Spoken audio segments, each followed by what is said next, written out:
이 아침에 함께 보실 말씀은 우리 신약성경 고린도전서 말씀 함께 보시겠습니다. 고린도전서 15장 42절부터 44절까지의 말씀입니다. 신약성경 고린도전서 15장 42절부터 44절까지의 말씀, 신약성경 제가 성경 284쪽에 있는 말씀입니다. 신약성경 284쪽에 있는 말씀, 고린도전서 15장 42절부터 44절까지의 말씀, 우리 한 목소리로 42절부터 44절까지 한 목소리로 함께 읽겠습니다. 시작. 죽은 자의 부활도 그와 같으니 썩을 것으로 심고 썩지 않을 것으로 다시 살아나며, 욕된 것으로 심고 영광스러운 것으로 다시 살아나며, 약한 것으로 심고 강한 것으로 다시 살아나며, 육의 몸으로 심고 신령한 몸으로 다시 살아나니, 육의 몸이 있은즉 또 영의 몸도 있느니라. 아멘. 함께 하신 우리 모두에게 하나님의 은혜와 또 평강이 있기를 간절히 소망합니다. 우리가 이 땅 살면서 살아가는 우리의 모습들을 보면은 어떤 사람들의 모습 속에서는 이 땅을 살아가는 우리 인생이 전부다라고 생각하면서 살아가는 이들이 있습니다. 그래서 그렇게 이 땅에서의 삶이 전부라고 생각하는 이들의 삶의 모습을 보면 어떻습니까? 더욱더 어쩌면 많은 것들을 이루려 하고 또 쌓아가려고 하고 또 내려놓지 못하는 모습들이 그 속에 있는 것을 알게 됩니다.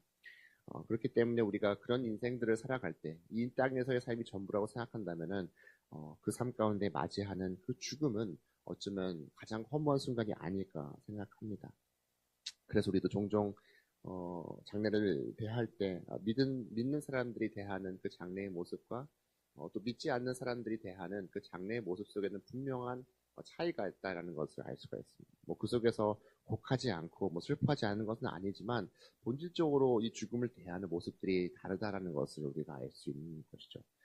특히 오늘 말씀 속에서 이 고린도전서 말씀 속에서 우리는 이 부활에 대한 이야기를 어떻게 설명하고 있는지를 보게 됩니다. 특히 오늘 아침 주신 이 고린도전서 말씀을 통해서 다시 한번 우리의 삶 가운데 임하는 이 부활이 성경 속에서는 어떻게 말하며 또 우리도 부활을 어떻게 바라봐야 할지 함께 또 살피고 또 은혜 나누는 시간 될 수 있기를 소망합니다. 오늘 말씀 속에서 이야기하듯 부활은 실제적인 것임을 다시 한번 우리가 기억해야 할 줄은 믿습니다.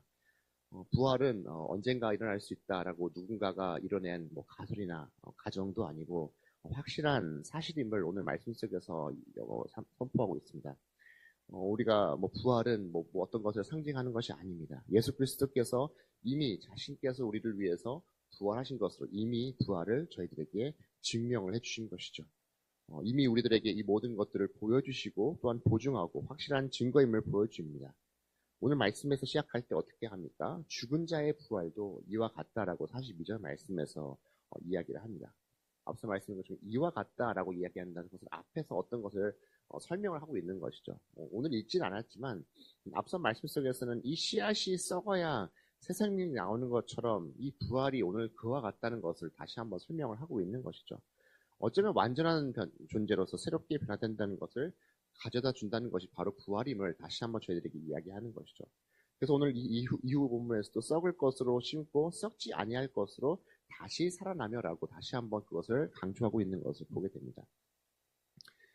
당시에 사도 바울이 살았던 그 시대 속에서는 이 부활에 대한 다양한 그런 의견을 가진 사람들이 있었습니다. 이 영의 부활만을 믿던 사람들은 어떤 마음을 가졌을까요? 영만이 부활하기 때문에 그렇기 때문에 오히려 경건하게 살아야지만 그렇지 않고 오히려 이 몸은 함부로 대한다라는 그 마음들을 가지고 살았던 것을 우리가 볼 수가 있습니다. 또 반대로 몸의 부활에 대한 이해에 또 온전하지 않던 이들도 있습니다. 지금처럼 어찌 보면은 내 모습 그대로 내가 부활해야 하기 때문에 몸을 함부로 대하지 못하는 모습들도 있었던 것이죠. 지금도 어찌 보면은 우리가 장례를 치를 때 이 화장을 좋아하지 않는 이들도 있어요. 왜냐하면 내가 이 몸대로 부활해야 된다는 그 믿음이 있다는 것이죠.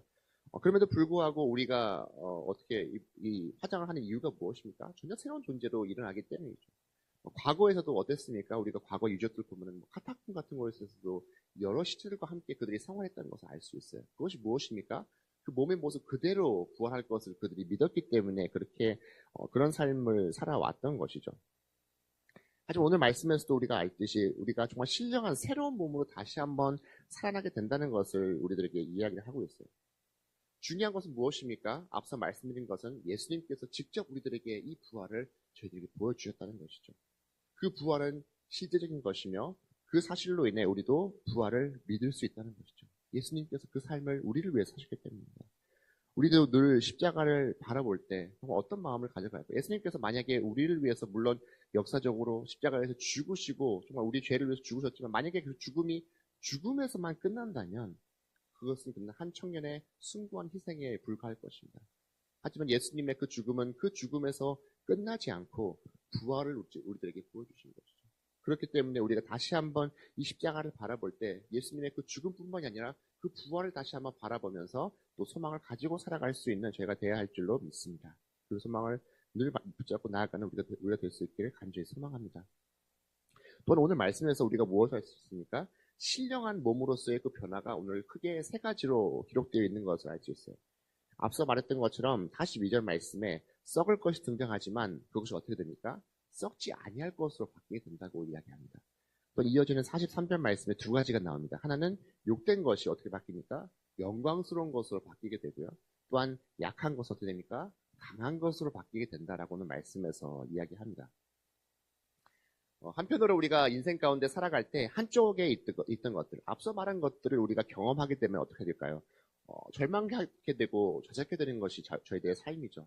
어쩌면 우리가 인생을 살아간다는 것은 지금 죽음을 향해서 달려가고 있는 것이죠. 그렇기 때문에 때로는 우리들 몸이 쇠약해지고 나약해집니다. 때로는 욕된 것들이 우리 삶 가운데 가득하게 되고 또한 약한 것들 때문에 우리가 힘겨워할 수도 있다는 것이죠.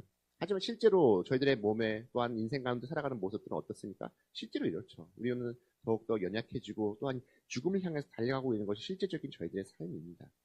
하지만 중요한 것은 무엇입니까? 하나님께서 한쪽을 저희들에게 주셨다면 또 한쪽도 주님께서 우리들에게 주신 것이며 또한 만드실 수 있는 분이심을 오늘 말씀은 다시 한번 저희들에게 보여주고 있다는 것이죠. 그리고 이것이 부활 때의 모습임을 다시 한번 또한 강조하고 있는 것을 우리가 알아야 합니다. 그리고 이 부활의 몸은 썩지 않고 영광스럽고 오늘 말씀에서도 강하게 우리에게 찾아오게 된 것임을 다시 한번 말씀드리고 있습니다. 다시는 우리가 이 부활의 때는 다시는 병들거나 늙지 않으며 하나님의 영광을 반영하는 신령한 몸으로 우리가 다시 한번 새롭게 태어나게 됨을 사도 바울은 저희들에게 이야기하고 있는 것이죠. 그래서 오늘 말씀 속에서도 이야기하는 것처럼 육의 몸으로 심고 신령한 몸으로 다시 우리가 살아나게 될 것이다라고 오늘 말씀을 이야기합니다. 이 부활은 단순한 정신적인 존재가 아니라 하나님의 그 능력에 변화된 구체적인 이 몸의 부활을 오늘 말씀에서 이야기를 하고 있는 것이죠. 어제 날이 많이 따뜻해졌어요. 봄이 이제 오고 사실 봄이 얼마나 짧게 있을지 모르겠어요. 금방 또 여름이 되지 않을까 생각하는데 봄이 되고 또한 이렇게 시간이 지나면 어떻게 해요? 꽃망울들이 피어나지 않습니까? 하지만 이 꽃망울이 피어나기 위해서는 땅속에 이 씨앗이 심겨져야 합니다. 그리고 이 씨앗이 어떻게 됩니까? 썩고 그 속에서 다시 한번 생명의 남을 통해서 아름다운 꽃이 피게 됩니다. 어쩌면은 이 썩어지는 씨앗의 모습만 본다면 참 볼품없는 모습이지만 아름다운 꽃이 피어나게 되는 것이죠. 어쩌면 우리가 인생을 마지막에 그때가 될 때면 우리의 몸의 모습도 사실 참 연약하고 초라한 모습일 수밖에 없습니다. 하지만 오늘 말씀에서도 우리는 어떤 소망을 가질 수 있습니까? 부활의 때 신령하고 영광스러운 모습으로 다시금 우리가 살아갈 수 있다는 것을 우리가 알 수 있다는 거죠. 그렇기 때문에 우리에게는 죽음은 끝이 아니라 하나님께서 우리의 삶을 새롭게 이어나가는 새로운 시작임을 우리가 붙잡고 나아갈 수 있다 한다는 것이죠. 그렇기 때문에 이 땅에서의 나의 모습은 어떠할까요? 우리는 이 땅에서 살아갈 때 어떤 마음을 가지고 살아가야 할까? 스스로의 모습들을 사랑하는 모습들이 먼저 있어야 한다는 것을 저희가 기억해야 합니다. 실제로 우리가 왜 이런 마음들을 가져가야 할까요? 우리가 실제로 살아가면서 나의 모습들을 볼 때 100% 나의 모든 것들을 만족하고 살아가는 사람이 있을까요? 조금 더 이 모습이 좋았으면, 조금 더 키 컸으면, 조금 더 잘생겼으면, 조금 더 예뻤으면 하는 마음이 다 우리에게 있어요. 실제로 우리가 살아갈 때 어떡합니까? 그렇기 때문에 때로는 꾸미기도 하고 또 머리를 예쁘게 자르기도 하고 또 예쁜 옷을 입기도 하고 또 화장도 하고 더 좋은 모습을 갖고 싶은 것이 인간의 그 마음이죠. 근데 오늘 말씀에서 어떻게 합니까? 이 씨앗이 정말 새롭게 변화되는 것처럼 우리는 부활의 그 모습이 지금 나의 모습과는 다르다는 것이죠. 어쩌면 내가 싫어하는 나의 모습들도 다 사라지고 정말 하나님께서는 정말 우리가 상상할 수 없는 그 이상의 모습으로 더 귀한 부활을 저희들에게 허락해 주신다는 것입니다. 그렇기 때문에 그 부활 속에는 영광과 또 강함이 있음을 기억하는 저희가 될 줄로 믿습니다. 이것이 왜 중요합니까? 이 부활의 마음을 가지고 살아가는 것은 먼 미래의 것이 아니라 이 부활은 현재의 변화 속에서 나타나는 능력임을 오늘 말씀을 다시 한번 저희에게 말하고 있습니다. 물론 우리가 먼 훗날 언젠가 하나님께서 저희를 부르실 때 이 부활의 모습으로 나타나겠지만 오늘을 살아가는 우리에게도 이 부활은 저희들에게 힘과 또한 소망이 되는 것을 우리가 기억해야 합니다. 우리가 이 땅 가운데 살아갈 때 우리의 삶이 늘 순탄치만 않습니다. 때로는 고난과 아픔과 억울함과 실패 또 끝없는 어려움들이 늘 산재한 것이 바로 저희들의 삶인 것이죠. 하지만 우리가 이 땅 가운데 살아갈 때 그 어려움들 속에서 애쓰며 살아가는 것, 또 수고하며 살아가는 그 모든 것들이 헛되지 않음을 이 고린도전서 말씀은 저희들에게 말하고 있어요. 우리가 이 땅 가운데 살아갈 때 어떤 마음들을 간직해야 할까요? 다시 한번 앞서 말씀드렸던 것처럼 우리가 이 썩을 것을 붙잡고 나아가는 것은 무엇입니까? 이 땅 가운데 썩을 것이 무엇입니까? 이 땅 가운데 대부분 것들이 다 썩을 것들이죠. 이 땅 가운데 우리가 소망을 품고 살아가는 삶이 되지는 않아야 한다는 것을 다시 한번 이것이 저희들에게 말하고 있어요. 물론 먼 미래의 부활도 이야기하지만 하늘의 것을 바라보면서 이 소망을 붙잡고 나아가는 것이 바로 우리가 추구해야 하는 삶임을 이 땅 가운데 그런 마음을 가지고 살아가야 한다는 것을 말합니다. 또 욕된 것은 어떤 것을 말할까요? 우리가 이 욕망의 마음을 어쩌면 이야기하는 것이죠. 실제로도 우리가 이 욕망의 마음, 이 욕된 것, 욕망의 마음을 가지고 살아갈 때의 모습을 우리 창세기 모습 속에서도 발견할 수 있어요. 처음에 하나님께서 인간을 창조하실 때 그들에게는 이 욕된 마음이 없었기 때문에 부끄러움이 전혀 없었어요. 행복하게 그 삶을 살아가게 됩니다. 하지만 그 속에 욕심된 마음이 나타나게 되면서 어떤 마음이 생겨납니까? 이 부끄러운 마음들. 이 숨고 싶은 마음들이 생겨나게 됩니다. 그래서 앞서 말씀드린 것처럼 이 욕된 것은 무엇과 연결됩니까? 이 영광스러운 것과 연결이 된다는 것을 저희에게 말합니다. 우리가 이 부끄러운 모습이 있지만 영광스러운 것으로 나아갈 수 있는 것이 무엇입니까? 우리가 주님을 붙잡는 마음이 있을 수 있다는 것이죠. 우리가 그 주님의 은혜를 구할 수 있기 때문에 그런 것입니다. 물론 지금 나에게도 우리의 삶 속에서도 여전히 이 욕심된 것들, 이 욕된 것들, 욕망과 부끄러운 모습들이 있습니다.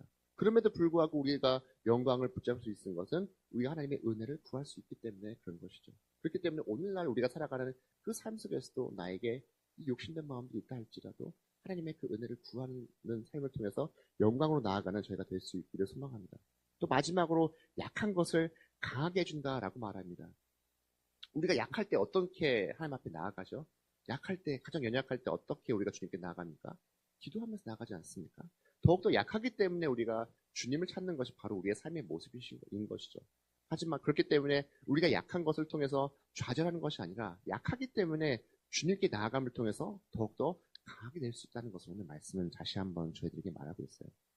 오늘 읽지는 않았지만 이 고린도전서 15장 마지막 58절 말씀에서는 이렇게 마무리가 됩니다. 그러므로 내 사랑하는 형제들아 변질하며 흔들리지 말고 항상 주의 일에 더욱 힘쓰는 자들이 되라. 이는 너희의 수고가 주 안에서 헛되지 않은 줄 알미라 라고 이야기합니다. 어쩌면 오늘 이 부활에 대한 이야기를 오늘 이 고린도전서 15장 마지막 58절 말씀에서 정리를 이렇게 하고 있는 것이죠. 어쩌면 우리가 생각하는 그 인생은 수고하기 때문에 때로는 우리가 이 믿음을 갖고 있지 않으면 허무한 인생처럼 바라볼 수 있는 것이죠. 내가 왜 인생을 살아가는 것인가? 허무한 것처럼 바라볼 수 있는 것이죠. 하지만 오늘 주님께서는 우리가 분명한 이 부활의 소망을 품고 나아가야 함을 다시 한번 이야기하고 있어요. 그리고 우리가 살아가는 이 믿음의 삶을 결코 헛된 삶이 아니다라고 다시 한번 저희들에게 소망을 불어넣고 있는 것을 바라볼 수 있는 것이죠. 사랑하는 여러분, 이 부활은 결코 추상적인 것이 아닙니다. 주님께서 저희들에게 보여주셨고 확실한 그런 증거임을 다시 한번 기억하시가 될 수 있게 바라며 우리 또한 이 부활의 소망을 붙잡고 날마다 절망과 좌절의 삶이 아닌 소망의 삶을 살아가는 우리 모두가 될 수 있기를 주님 이름으로 간절히 축원합니다. 함께 기도하시겠습니다. 사랑과 은혜가 많으신 하나님 아버지, 오늘도 귀한 아침 허락하여 주시고 주님 앞에 나아갈 수 있도록 인도해 주심에 감사합니다. 하나님 아버지, 오늘도 말씀 앞에 나아갈 때 다시 한번 우리를 향하신 이 부활의 소망을 품고 나아가는 저희가 될 수 있게 도와주시옵소서. 이 부활은 누군가가 만들어 놓은 그런 가설도 아니고 또한 막연한 것도 아니라 확실한 주님께서 저희들에게 보여주신 이 실제적인 것이며 또한 확실한 증거임을 다시 한번 기억해 나아가는 저희가 되게 도와주시옵소서. 주님께서 우리를 위해서 이 고난의 십자가를 지시고 부활하셨기에 우리에게 모든 죄가 사함받고 우리 또한 언젠가 부활될 것을 믿고 나아가는 우리 모두가 될 수 있게 도와주시옵소서. 때론 나의 삶 가운데 어려움과 또한 고난과 또한 우리가 알 수 없는 일들이 찾아온다 할지라도 하나님 아버지 다시 한번 우리가 주님께 나아가며 또한 주님을 붙잡고 영광스러운 것을 바라보고 또한 그 주님을 붙잡고 나아감을 통해서 더욱더 강해지는 저희들의 삶이 될 수 있도록 기억하는 우리 모두가 되게 도와주시옵소서. 우리가 믿음 가운데 걸어가는 그 모든 순간순간들이 헛된 것이 아님을 다시 한번 붙잡고 나아가며 주님께서 주시는 그 참된 소망을 가지고 매일매일을 살아가는 힘찬 삶을 살아가는 우리가 될 수 있도록 주님 함께하여 주시옵소서. 감사드리며 이 모든 말씀 사랑이 많으신 예수님 이름으로 기도합니다. 아멘.